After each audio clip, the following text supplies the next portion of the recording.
La burgesia no ha estat per Lluís Permanyer només objecte, hi ha molta raó, de crítica i de crítica dura.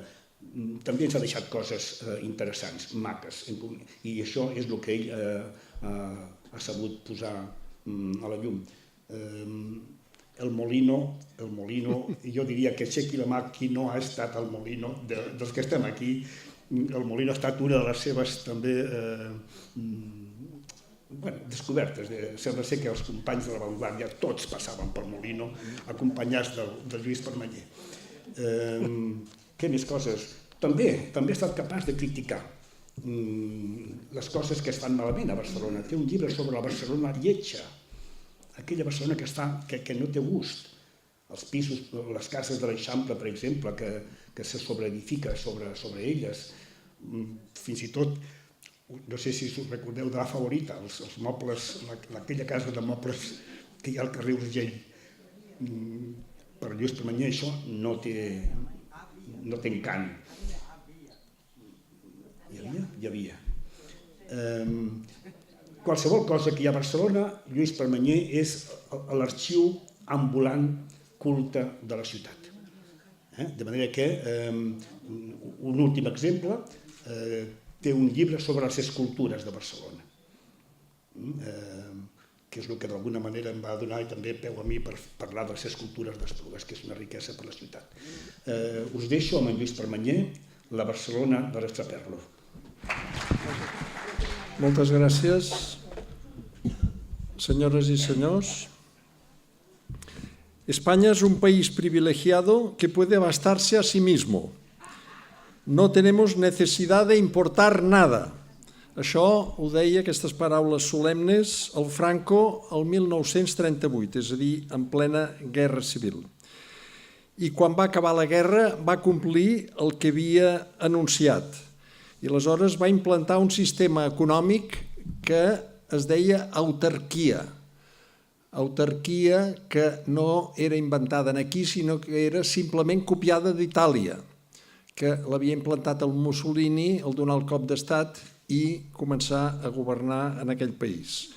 I per tant, els primers governs del Franco amb els militars i els falangistes van implantar aquesta autarquia. El que passa és que la situació d'Itàlia no tenia res a veure amb la d'Espanya. A Itàlia no hi havia hagut cap guerra i, per tant, allà més o menys aquest sistema econòmic els va funcionar. Aquí acabaven de patir 3 anys d'una guerra incivil devastadora i tot just després comença la Segona Guerra Mundial. O sigui que ni la situació interna d'Espanya ni de l'entorn europeu, bàsicament, no permetia que implantar un sistema econòmic tan rígid i tan especial com aquest pogués tenir viabilitat. Els economistes, que no s'equivoquen gaire quan estudien el passat, a diferència de quan estudien el present o sobretot el futur, que s'equivoquen molt, tots estan d'acord en que aquell sistema que es va implantar de l'autarquia estava condemnat al fracàs. Per què? Doncs per una raó molt senzilla, si mirem a grans trets què passava. Com que hi havia hagut aquella guerra, tothom havia de menester de tot, però com que la guerra també havia destruït les indústries, resultava que mancava de tot perquè hi havia més demanda que oferta. Des del punt de vista de venda oficial no hi havia pràcticament res i en canvi de seguida va començar el mercat negre, que si es tenia una mica de diners, aleshores allà es trobava de tot. I això va obligar des de bon començament a practicar una política de reaccionament no solament de les quantitats de les coses, de totes les coses, sinó també dels preus. I per aconseguir això, el mateix 1939, una vegada acabada la Guerra Civil, es crea un organisme que es deia Comissaria General de Abastecimientos i Transportes, que era el que havia de gestionar tota aquesta nova estructura. Aquesta entitat és la que va crear aquella mal recordada cartilla de reaccionament. El fracàs va ser tan immediat que ja el 1940 es va tenir que crear es va haver de crear un altre organisme per ajudar a millorar l'acció d'aquest, que era la Fiscalia de Tasses.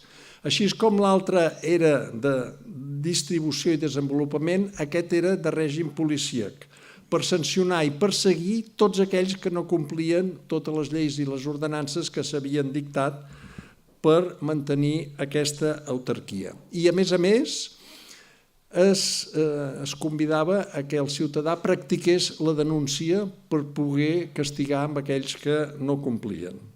Bé, tot això va crear un efecte pervers que va ser una estructura cada vegada més enorme de funcionariat, un funcionariat que tot seguit es va veure que era el lloc on calia negociar a base del suborn i la corrupció. Bé, sembla que sigui avui. La paraula estraperlo, però no neix llavors. La paraula estraperlo havia nascut abans de la guerra i va ser amb motiu que 3 empresaris holandesos van venir aquí a Espanya per proposar la instal·lació d'un invent revolucionari que havien creat ells, que era una ruleta que, gràcies a un mecanisme elèctric que tenia el que feia anar la ruleta, el crupier, podia fer parar la bola damunt del número exacte que ell desitgés. Era un negoci rodó.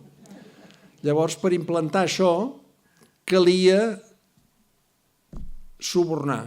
I van subornar en el president del govern, que era Alejandro Lerroux, que li van dir que li oferirien el 25% dels hipotètics beneficis. I va dir, on volen que firmi? Era president del Partit Radical. I també van subornar en l'alcalde de Barcelona, que era del mateix partit, que era l'alcalde el Pic i Pont. I aquest va ser més baratet. Només amb el 10% ja es va estar d'acord. Bé, qui eren aquests holandesos? Doncs eren els seus noms. Si vostès retenen les primeres lletres, veuran que afegint les primeres lletres de cada un d'ells 3 surt la paraula estraperlo. I immediatament amb aquests patrocinadors tan importants, de seguida es va instal·lar aquestes ruletes fraudulentes en el casino de Sant Sebastià, en el casino de Formentora a Mallorca i també en l'hotel Terramar de Sitges. En els 2 primers van començar a funcionar i en l'hotel Terramar, malgrat que s'acabava de muntar, allà no va arribar a funcionar. Per què? Perquè va esclatar l'escàndol.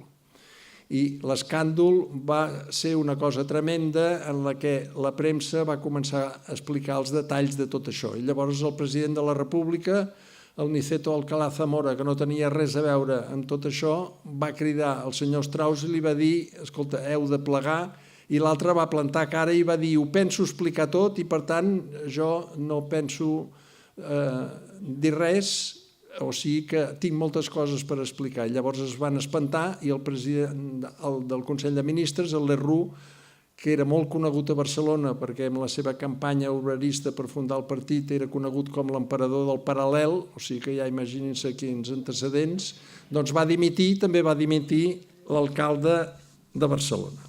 Va ser llavors quan en el llenguatge popular d'Espanya va tenir arrelament la paraula estraperlo. Quan la guerra, els 3 anys de guerra, es va practicar també l'estraperlo, però era un altre tipus d'estraperlo. No era un estraperlo com el que he explicat ara, ni tampoc el que vindrà després de la guerra. Era simplement un estraperlo per sobreviure, per anar passant el dia d'avui i el de demà, però sense grans ambicions més. O sigui que va ser un petit estraperlo de comerciar o d'obtenir coses que estaven prohibides o reglamentades, sobretot, bàsicament, de menjar, òbviament, i així anar tirant.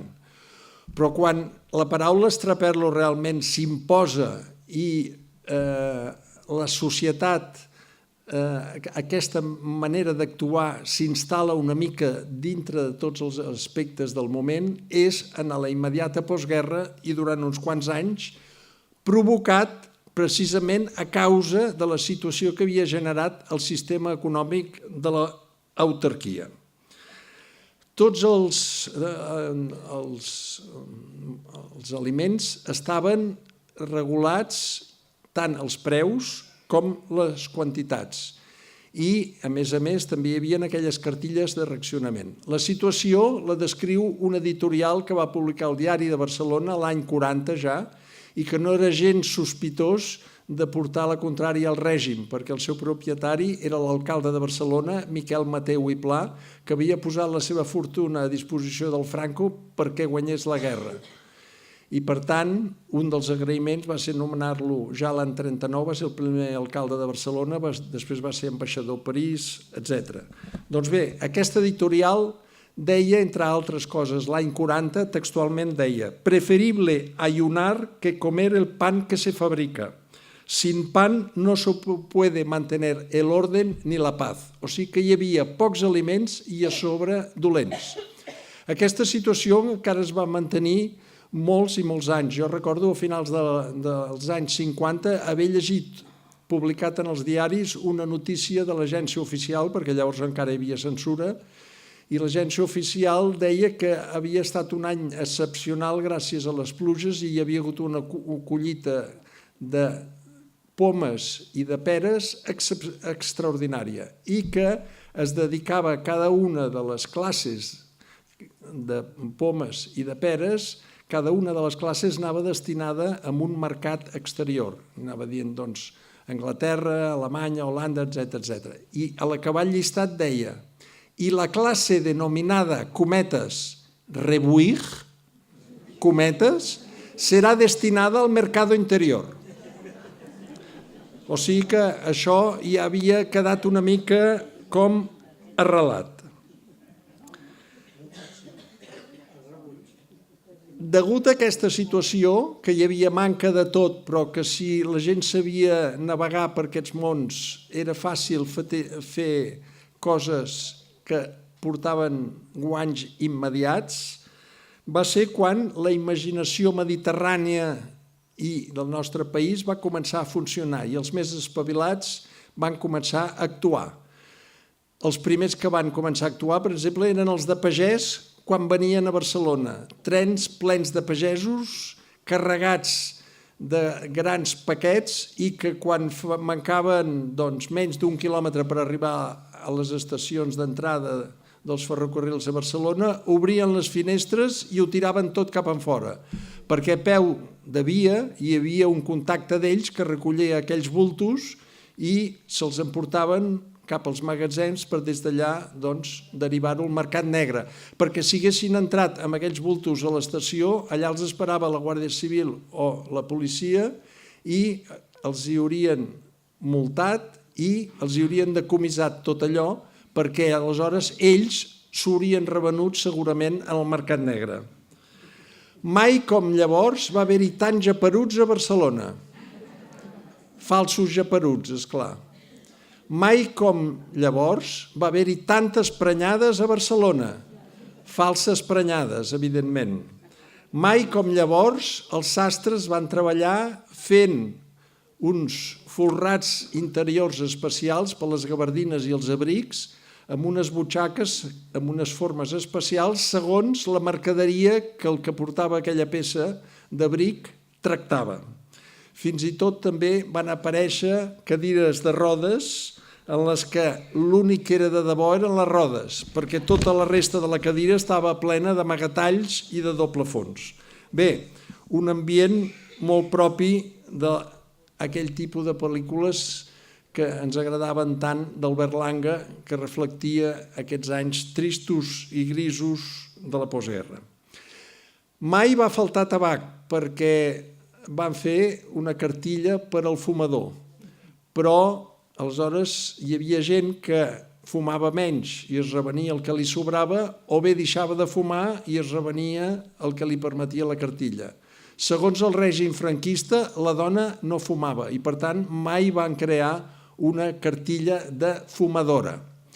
Si es tenien diners, en el mercat negre es trobava de tot. El millor tabac turc, el millor tabac americà, i tot era d'importació. No va haver-hi mai cap problema. El meu pare va ser de la Junta del Barcelona des de l'any 48 fins que va dimitir en protesta amb tota la Junta pel robatori del Di Stefano l'any 1953. Doncs bé, jo, quan vaig tenir ja una certa edat, jo vaig néixer el 39, però quan vaig tenir una certa edat acompanyava els meus pares a veure el partit al camp de les Corts. I en acabar, al meu pare li agradava anar al vestuari a comentar amb els jugadors i amb l'entrenador les incidències del partit. Això vol dir que quan sortíem del camp ja no hi quedava ningú. I un dia que sortíem amb el meu pare i la meva mare vaig veure que uns homes sortien, 2 o 3 homes carregats amb uns bultos enormes. I li vaig dir, qui són aquests? Diu, aquests esperen que se'n vagi tothom per fer la recollida de tabac que queda tirat a terra a les grades del camp. Poc temps després, un dia baixant Rambla avall, en la zona d'allà de l'Hotel Oriente, era un diumenge a la tarda i vaig veure un home que tenia estès un mocador de fer farcells i tot ple de picadura. Allà. Hi havia un rètol que deia picadura de la tribuna de les Corts. Aquesta va ser la primera denominació d'origen. Per què? Perquè els grans burgesos allà fumaven uns habans cubans fantàstics i el millor tabac ros que hi havia. Bueno, sí, no era... Sí. Els governadors d'aquesta època, alguns sobretot, més que governadors es van creure que eren virreis. I un que s'ho va creure era un que va començar ja l'any 40, que era l'Antonio Correa Bellison. Era un que havia vingut de Cantàbria, fill d'una família benestant, misògin, ric, i que no es va casar mai, però que aquest, quan va arribar aquí, vestit de falangista i amb la seva guàrdia pretoriana de joves falangistes, que en deien los chicos de Correa perquè anaven a pallissar aquells que els hi convenia, que no es portaven bé amb el règim, tenia actes demagògics que, vistos des d'ara, doncs són censurables, però en aquella època aquesta demagògia era molt ben vista. Posaré només un exemple.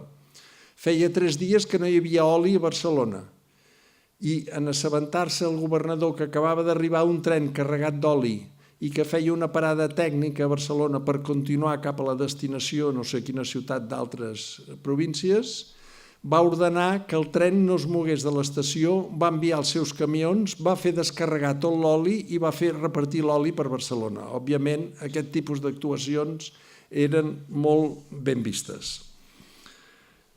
El president dels Estats Units, el 1940, estava tip de que el Franco no li fes cas, perquè feia temps que a través dels canals informatius per arribar al propi Franco, feia temps que li deia que era molt mal vist i que hi havia una gran indignació als Estats Units perquè el règim del Franco venia un mineral estratègic importantíssim per la guerra que es deia wolframi, que només existia a Espanya, i que aquest mineral el Franco el derivava cap a l'Alemanya de Hitler i que si no tallava immediatament aquesta actitud prendrien represàlies immediates contra el règim. El Franco no va fer cas perquè en aquell moment estava lliurat amb mans i mànigues cap al règim del Hitler i del Mussolini perquè l'havien ajudat a guanyar la guerra i llavors el president dels Estats Units va muntar amb còlera i va ordenar a la companyia petroliera Texaco, que era de l'accionariat nord-americà, dominada per l'accionariat nord-americà, que en hores 24 tallés el subministre de gasolina a Espanya. Això va crear un col·lapse i una por que no sabien com se'n sortirien. I això ho sabem perquè el cosí del Franco, que era general i ajudant seu en el Palau del Pardo, prenia nota de les visites que rebia i de les converses que escoltava i després les va publicar en 2 volums a l'editorial Planeta. Llavors, una de les entrevistes que aquest any 1940, just arran d'aquesta decisió del president Roosevelt, el Franco se'n rep en el José Félix de Lequerica, un polític basc que va acabar sent president de les Corts a Espanya i després ambaixador als Estats Units. El Franco li diu: tengo en la mano un invento genial para fabricar la gasolina, aquesta gasolina que li acaben de tallar, empleando únicamente flores y matas mezcladas con agua de río. Y el secreto producto que me ha proporcionado por simpatía hacia mí el genio inventor d'esta meravella. Un altre dia d'aquest mateix 1940, el Franco rep en el seu germà Nicolás, que era ambaixador a Portugal, a Lisboa, i el Franco li diu al seu germà: todos los ingenieros y servicios técnicos que he consultado informaron en contra del proyecto, aquest projecte de fabricació de gasolina. Pero yo me fío más de mi chofer. Y este me asegura que en el último viaje hemos logrado una velocidad media de 90 kilómetros por hora usando únicamente mi gasolina. Bé, què era tota aquesta història? Doncs aquesta història era que un d'aquests llestos que hi ha en aquestes èpoques, que era un oficial d'artilleria austríac, que es deia Albert Elder von Villeck, va tenir la manera de poder arribar en el Palau del Pardo i explicar-li al Franco que ell tenia un invent per fabricar gasolina amb aquest sistema que ja hem vist, aquest sistema tan pintoresc. El Franco se'l creu i ordena publicar en el butlletí oficial de l'Estat l'ordre de construir una gran fàbrica. Aquesta fàbrica havia de fabricar aquesta gasolina i deia que es fabricaria a base d'un 75% d'aigua, un 20% de plantes i un 5% que era secret. I això permetria fabricar 3 milions de litres diaris. Bé, no cal que els expliqui com va acabar aquesta història, no? Llavors va ser quan van començar a aparèixer els gasògens. Els gasògens, que era aquella mena de gran olla a pressió que anava adherida o bé amb un carret darrere del cotxe i que allà hi cremaven una mica de tot perquè, com que així no utilitzaven la gasolina, que només servia per engegar el cotxe i arrencar, i així després anaven tirant. El meu cosí germà, Pere Permanyer, que després va crear la fàbrica de motos Montesa, va ser un dels que en aquesta època va començar la seva vida industrial fabricant aquests gasògens. Va haver-hi un tipus d'empresari que va dir: si no hi ha gasolina, per tant, en comptes de mirar aquest problema de resoldre'l, podem resoldre'l des d'una altra banda, que és fabricar uns cotxes que portin ja sortits de fàbrica un motor que gairebé no gasti gasolina. I llavors aquest home, que es deia Eusebi Cortés, va crear un cotxe que amb el començament del seu nom i del seu cognom es deia Eucor. I era un cotxet que d'apariència externa semblava bastant bé, però després es va veure que era un fracàs. Però la seva sortida en els carrers va causar una certa impressió i una certa novetat. Immediatament el règim va voler recolzar-lo i el ministre d'Indústria, que es deia González Gallarza, que era un general, va fer aquesta declaració amb la eufòria imperial. Con este pequeño 4 ruedas, la automoción española se pone a la vanguardia de la indústria mundial. Bé, aleshores va haver-hi un que va dir: escolta, aquesta carn i aquest blat que ens envia la Perona des de l'Argentina i que nosaltres li hem de pagar amb divises que no tenim, podríem pagar enviant-los els Eucors. I van dir: bueno, doncs fem-ho. I sí, van començar a enviar els Eucors, però quan van arribar a l'Argentina i van veure com funcionaven, de cop i volta van estar en perill de que tallessin aquelles exportacions. Perquè el biscúter va tardar encara bastants anys a aparèixer. El biscúter apareix l'any 1953 i no està estrictament relacionat amb l'estraperlo, sinó estrictament relacionat amb la manca de fabricació d'automòbils amb cara i ulls. Llavors, degut a la causa de la guerra, els pocs embassaments que hi havien quedat destruïts i llavors va ser quan van haver d'imposar primer restriccions. Restriccions volia dir que els usuaris havien de mirar de gastar el mínim possible. El que passa és que això era molt difícil de controlar i alguns feien la viu-viu i no va ser un fracàs. I llavors van imposar tot seguit els talls de llum elèctrica. Bastantes hores i tots els dies de l'any. Llavors va ser quan van començar a aparèixer els panellons, perquè els que fins llavors havien tingut calefacció elèctrica a les cases van haver de suspendre aquest sistema. I també per enllumenar van aparèixer els Petromax, els grups electrògens, els 5Ks i aquelles delicioses taules camilla, amb aquell brasaret.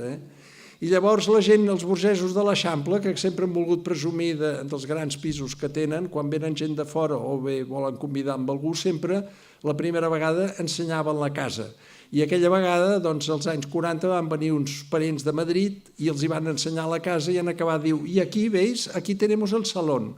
Y ahí la mesa camilla y cuando hace frío nos sentamos toda la familia y hablamos y nos lo pasamos d'allò más bien. Y l'altre diu, oye, y cuando hace mucho frío, ¿qué hacéis? Dice, entonces lo encendemos. Jo vaig entrar a treballar a La Vanguardia l'any 1966. Ja no hi havia aquell director funest que es deia Luis de Galinsoga. Però aquest home em van explicar una anècdota relacionada amb tot això, que és la següent i que no ha estat mai publicada i que l'explico per primera vegada. L'any 1949-50 es van acabar de cop 3 embassaments en el Pirineu català i com que era una notícia positiva van creure que era interessant fer un viatge triomfal del caudillo. I llavors el que organitzava el viatge va dir, però escolta, això en un dia és impossible fer-ho, diu, perquè els camins forestals estan desfets, els ponts estan mig ensorrats i serà molt difícil. Potser l'única solució és posar-li l'enginyer a dalt del cotxe i que durant el camí li vagi explicant totes les característiques tècniques i quan arribi a peu d'un embassament apreti el botó i corrents cap a la vall del costat. Bé, això va arribar a orelles del director de La Vanguardia, Luis de Galinsoga, i com que ell sempre que va dirigir La Vanguardia des de finals del 39 feia anar el Botafumeiro cara al Franco perquè el que pretenia era deixar de ser director perquè el fes ministre. I llavors va creure que era una bona ocasió per estar a prop del Franco durant aquesta visita per Catalunya i aleshores el va anar seguint. I llavors es va assabentar del que havia passat en aquest viatge. El viatge va ser que va començar una corrua de cotxes, el primer cotxe anaven els mossegues amb les ametralladores i el segon cotxe ja hi anava el Franco amb l'enginyer. I a darrere tots els enxufats i els que volien estar a prop del dictador, entre ells el director de La Vanguardia. Bé, al cap d'una estona, el Franco veu que l'enginyer que li està explicant les coses fa mala cara i li diu, ingeniero, que no se encuentra usted bien. Dice, no mucho, mi general, porque soy prostático. Dice, bueno, no se preocupe usted, ahora mismo ordeno parar el coche, usted baja y se alivia. Aleshores, para el cotxe, immediatament 60 cotxes a darrere, tots parats. S'obre la porteta i aquell pobre home baixa i busca el primer arbre que troba i allà fa el que havia de fer. Torna a pujar, segueix el viatge i al cap d'una estona el Franco s'adona que fa més mala cara que abans. Y le digo, pero oiga, ingeniero, ¿no se ha aliviado usted? Dice, verá, mi general, es que soy un poco tímido y delante de tanta gente no he podido hacer nada. Pues no se preocupe, póngase usted en el último coche y pare cuando quiera.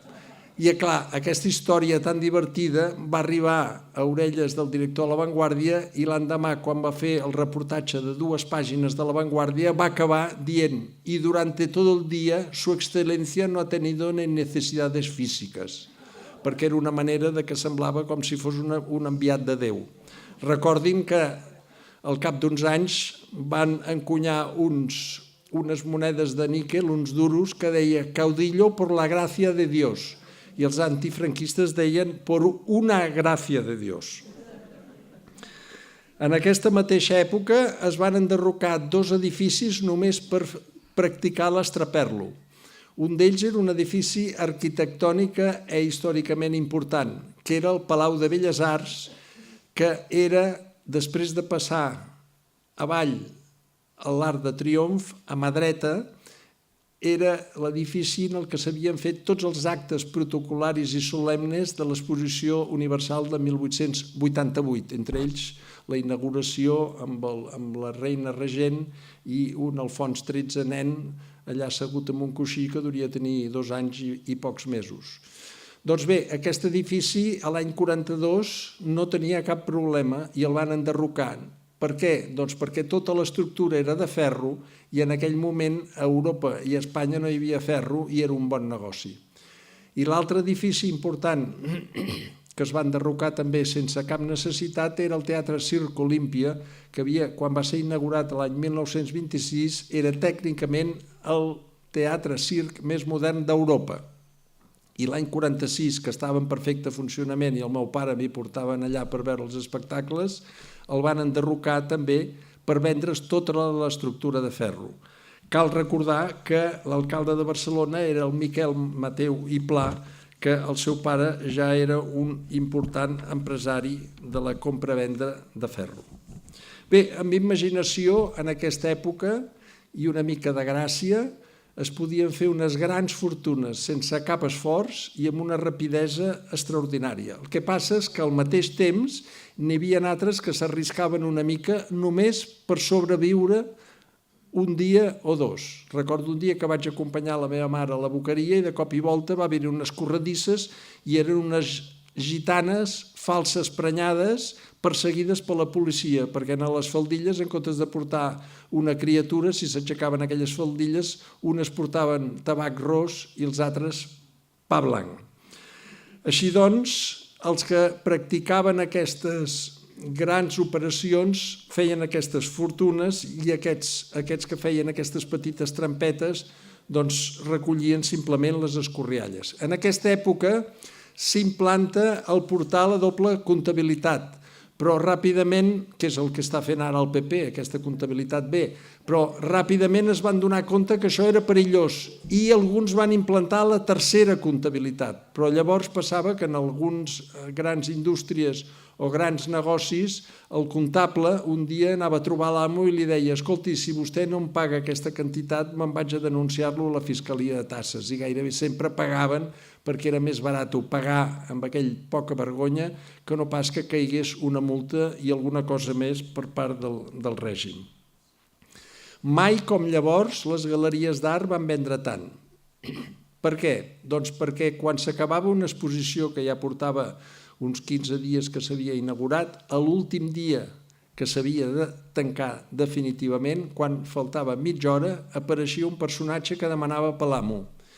I llavors, després d'haver investigat que potser només s'havia venut un quadre o cap, li deia: li compro tota l'exposició. I llavors començava una negociació a la baixa. Aquesta història me la va explicar el propietari de les Galeries Laietanes, que era una de les, tal vegada, de les galeries més importants d'art de Barcelona, que estava al passeig a la Gran Via, cantó muntanya, entre Pau Claris i Passeig de Gràcia. Era el senyor Gudiol, crític d'art i historiador d'art. I em va explicar que l'any 49 havia fet la primera exposició d'Antoni Tàpies i només havia venut un quadre, que l'havia comprat el senyor Cendrós, l'amo del massatge Floyd, que el va tenir fins que es va morir en la seva col·lecció personal. I el propietari, quan mancava mitja hora per tancar definitivament aquesta exposició, va entrar aquell personatge i li va dir: li compro tota l'exposició. I ell va dir: jo no li vaig voler vendre perquè no ho necessitava jo econòmicament i perquè jo creia en les bondats futures d'aquell jove Antoni Tàpies, com així va ser. Per què passava això? Doncs perquè, com que mancava tot, els del tèxtil, que eren els que venien més, havien de vendre quantitats a preus tassats i, evidentment, que hi guanyaven, però no hi guanyaven gaire. I llavors l'operació era la següent: quan venien un a fer-li una comanda li deia: mira, hi ha cua que volen comprar, si vols, això que em demanes t'ho venguen a tu, però si no ens posem d'acord hi ha cua i ho vendré qui sigui.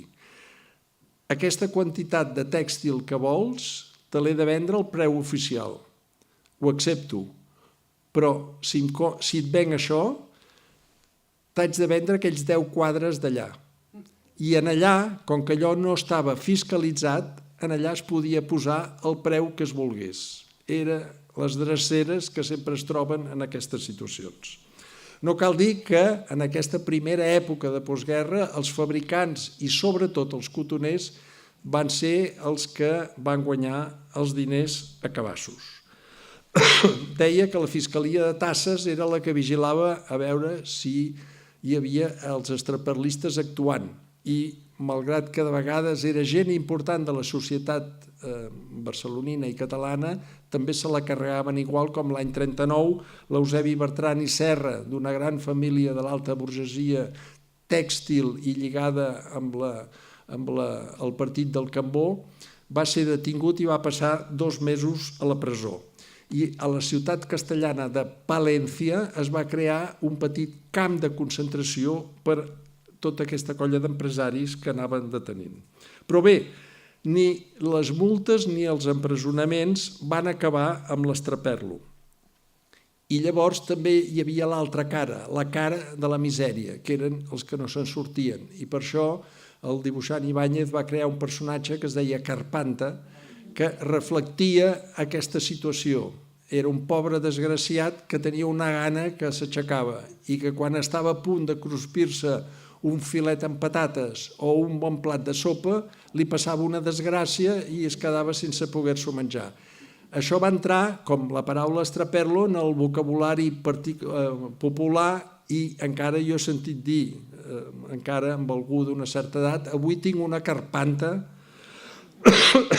També va triomfar en aquesta època una cançó molt tonta, però que va tenir un èxit fantàstic, que era La vaca lechera. I després va tenir molt èxit la revista La Codorniz perquè estava vinculada al poder i això li permetia publicar uns acudits una mica més agosarats que els que es permetien publicar els diaris o alguna altra revista. Quan es guanyen diners tan fàcils, tan ràpids i amb tanta quantitat, el diner crema la mà i s'ha de dilapidar immediatament. Aquest fenomen psicològic ja es va viure quan la Primera Guerra Mundial, sobretot en la zona del Paral·lel, en què allà es feien totes aquestes actuacions. I mai llavors, com llavors en aquesta immediata postguerra, es van fer tantes bodes, tantes comunions, tantes posades de llarg i tants batejos fent una exhibició de gran luxe. I mai com llavors els restaurants nocturns a l'estiu, com el Cortijo i la Rosaleda, que eren després de la plaça Francesc Macià, al cantó de muntanya, en la part que encara s'havia d'anar construint de la Diagonal, hi havia el Cortijo i la Rosaleda, que va tenir molt èxit, i també a l'hivern la Parrilla del Ritz, on hi actuava l'orquestra del estimat Bernard Hilda. I no parlem dels que derivaven cap als cabarets com Bolero, Casablanca, Rio i Copacabana, que era un estil que la burgesia anava allà a fer els grans sopars i alguns d'ells fins i tot també hi anaven allà amb la querida. I també els prostíbuls treballaven molt. Va ser l'època en què la Carmen Broto es va fer molt famosa i finalment va ser assassinada i deien que, segons la llegenda, l'havien assassinat perquè sabia masses coses de grans personatges de la política, de l'alta burgesia i fins i tot de l'arquebisbat, deien. Després s'ha vist que era una mica exagerat. Bé, però com era el perfil de l'extraperlista? Doncs jo crec que algunes anècdotes que contaré ara dibuixen aquest tipus de personatge sense cap cultura, barroer, però que es pensava que era l'amo de la ciutat i del món i que actuava amb un gran desvergonyiment. Per exemple, un d'ells va del bracet de la seva querida, perquè en aquella època es feia ostentació visible de la querida, perquè això volia dir que es tenia molta categoria. Ell va amb un gran puro a la boca i amb un dels dits de la mà porta un brillant enorme.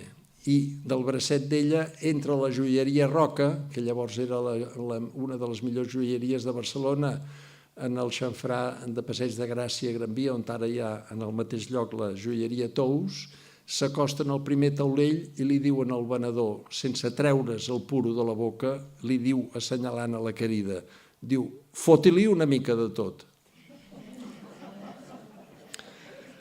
El poeta Joan Oliver, amb el que jo vaig treballar durant uns quants anys a l'editorial Aimar en el mateix despatx, era fill d'uns grans industrials tèxtils de Sabadell i li feia molta gràcia en riure-se'n de tot aquest món d'estraperlistes de Sabadell, que coneixia molt bé, i també de Terrassa. I llavors m'explicava aquesta anècdota que molts d'aquests estraperlistes aleshores canviaven de pis o alguns anaven a viure en una gran torre i sempre els hi arreglava la casa un decorador. I llavors sempre li deia, veu, en aquest racó d'aquest gran saló, senyor Rafeques, en aquí hi ha d'anar una gran llibreria, perquè això dona molt de to. I sempre havia de ser una llibreria en què els lloms i els llibres estiguessin molt ben relligats i plens de daurats. I m'explicava l'Oliver que allà a Sabadell una de les col·leccions que tenia més venda era la Fundació Bernat Metge, que era la que havia creat el Cambó abans de la guerra per traduir els clàssics llatins i grecs al català. I que aleshores sempre compraven l'edició més cara. L'edició més cara era l'edició de fil, en la que a la pàgina d'esquerra hi havia el text en llatí o grec i a la dreta la traducció catalana.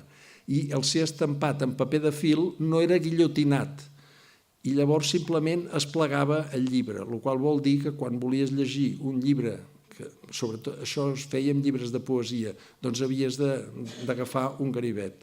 Doncs bé, un d'aquests burgesos entra un dia a casa, cansat al vespre, i entra en el saló, hi ha la llar de foc engegada, i llavors veu que el fill gran, que té 18 o 19 anys, està llegint un llibre del Bernat Metge, i aleshores, enfurismat, se'n va cap allà i li clava un calbot al clavell i li diu, burro, que no ho saps que els llibres tallats perden de valor? La Galeria d'Art Gaspar, que era la més important que va haver-hi a Barcelona en aquests anys i els següents, els primers que van exposar Picasso, Miró i Clavé a Barcelona, em van explicar que un estraperlista que es deia Llopart els hi va comprar un dia una gran escultura del gran artista Clarà, una escultura d'aquest tamany, que era un bust de dona de cintura cap amunt, que era nu, i que el va fer enviar, era un marbre blanc magnífic i que el va fer enviar a casa. I quan el van enviar al cap de 2 dies, la dona, al veure allò, li va agafar un atac d'ira i li va dir al marit, però que t'has tornat boig, com vols que posem això en el trinxant del menjador, que la gent que convidem a sopar o a dinar es pensaran que ens hem pornografiat? No ho vull a casa, o ella o jo. I aleshores es va encetar una mena de negociació, perquè negociant la gent sembla que s'acaba entenent, i van trobar una solució, que es presidiria el menjador sobre el trinxant però amb la samarreta posada. L'editor de Vic, Albert Estrada, de l'editorial Ausa, em va explicar que un d'aquests estraperlistes de Vic un dia va fer una gran operació a Barcelona i acabada de fer va anar al millor antiquari de Vic i li va dir, escolta, tinc un problema que vull que me'l resolguis perquè jo no hi entenc d'això. Diu, he de fer un gran regal amb un senyor de Barcelona que he fet una gran operació econòmica i vull quedar molt bé amb una peça de categoria. Què em recomanes? Diu, mira, tinc la cosa exacta per tu. Diu, sí? Què és? Diu, és un llibre d'un teòleg alemany, que és el Tomàs de Kempis, i que és una de les primeres edicions que va buscadíssima. Hi ha biblioteques internacionals que la comprarien ara mateix. Diu, sí? I quin llibre és? Diu, és La imitació de Cristo. Diu, escolta, diu, potser no m'has entès bé. Diu, jo no vull imitacions, jo vull obres autèntiques. Bé, els autèntics estraperlistes, els grans estraperlistes, el number one, que diuen ara, van ser els germans Muñoz, Julio i Álvaro Muñoz, que en la immediata postguerra, en connexió amb els militars i a través d'aquest poder, van començar a fer un conglomerat d'empreses que van fer els diners a cabassos. Julio Muñoz va comprar el Palau Robert i va passar a viure-hi. i Álvaro Muñoz va comprar el Palau del Marquès d'Alella al carrer Muntaner i va passar a viure-hi. Álvaro Muñoz, aquest, va perfeccionar l'operació casant-se amb la filla d'un banquer valencià, el Villalonga, la qual cosa vol dir que la concentració econòmica anava augmentant. Aquest es va comprar un Rolls i va contractar el que havia estat el xofer d'Alfons XIII. I sempre, quan entraven els Rolls, cridant li deia «A Palacio!». I un dia, que es veu que es va sentir més ben educat, va baixar el to i li va dir «Oye, por cierto, Matías, cuando conducías al rey, ¿qué te decía?». Dice, él siempre me decía lo mismo, vamos a casa. Bé, el 1952... deien que aquests dos germans, quan encenien els puros, ho feien amb un bitllet de 1.000. El 1952 es van acabar finalment les cartilles de racionament.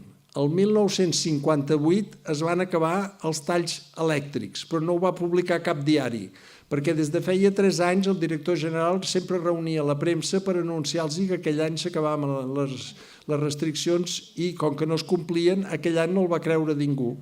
I va ser de debò la notícia, que va ser una gran notícia aquesta. I finalment, el 1952, van treure del govern els falangistes i els militars, sobretot en les zones econòmiques, i van entrar els tecnòcrates, i aleshores es va acabar l'autarquia, i en acabar-se l'autarquia i liberalitzar el sistema econòmic, l'estraperlo es va acabar gairebé d'un dia per l'altre. Bé, es va acabar l'estraperlo, he dit, però els estraperlistes segueixen.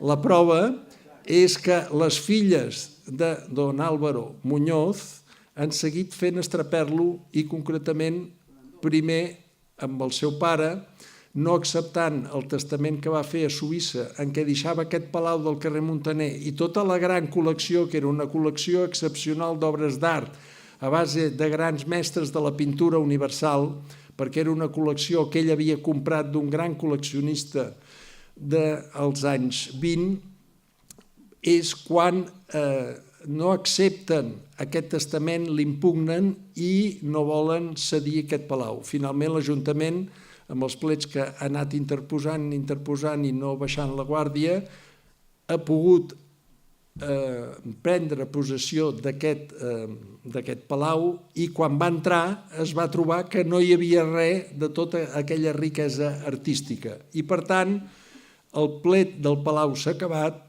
però continua ara i avui els diaris publiquen una notícia sobre això, precisament, encara segueix i encara seguirà un cert temps perquè van fent totes les dreceres i totes les trampetes o grans trampes que puguin per no retornar aquesta gran col·lecció d'art que el seu pare va deixar llegat a la ciutat de Barcelona. Per tant, els estraperlistes continuen. Moltes gràcies per la seva atenció.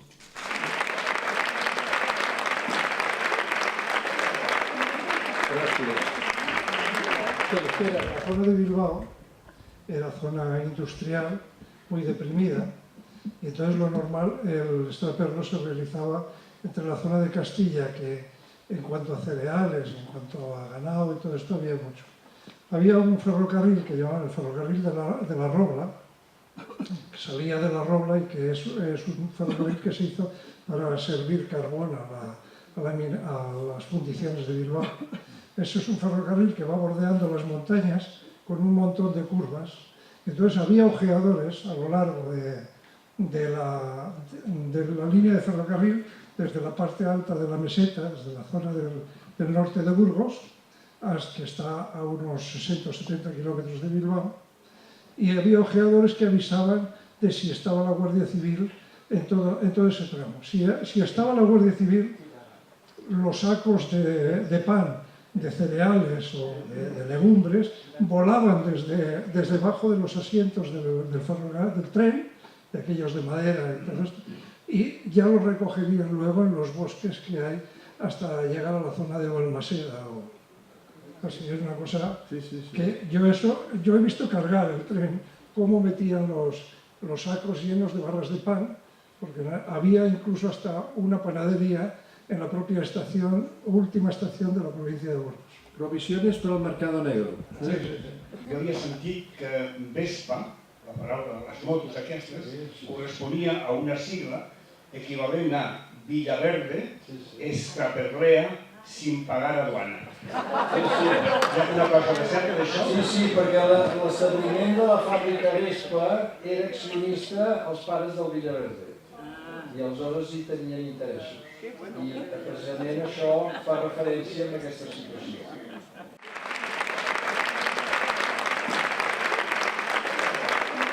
Gràcies.